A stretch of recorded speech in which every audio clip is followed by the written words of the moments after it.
somebody gets eaten, it'll be one of you guys, not me.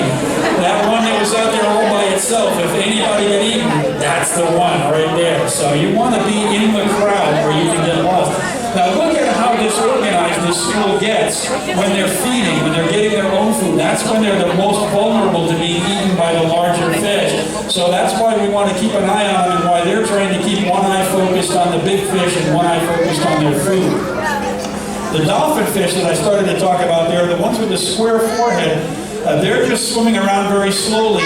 They aren't actually going to be fed today, but you can tell by how slow they're swimming, they're not really very hungry. If they were hungrier, they'd be trying to catch a sardine, but it really is not worth the effort. They're just not hungry enough to work that hard. Think of yourself after a Christmas dinner.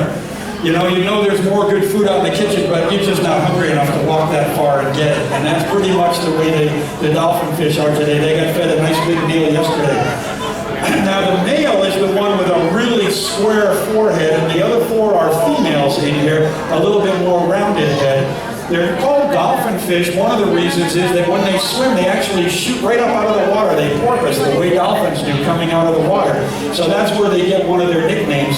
But a lot of you may know them by another name. In fact, a lot of you might have eaten dolphin fish and not even realized it, because most restaurants don't use that name when they're serving it. They don't want you to be confused and think they're serving you a dolphin. So they use the Hawaiian name for dolphin fish, which is mahi-mahi. A lot of you recognize that name.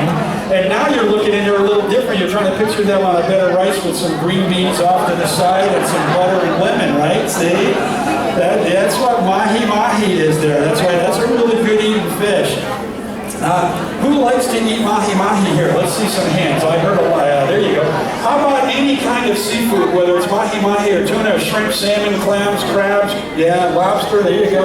I'm right there with you guys. I'm a huge seafood lover, so one thing I can never do is ask people to stop eating seafood to save the ocean. But here's what I can do. I can ask you to join me in being very careful what kinds of seafood you eat. There go the sardines. They're done. They're their meal, and they're going to get off stage quick. Well, there's still some more food coming.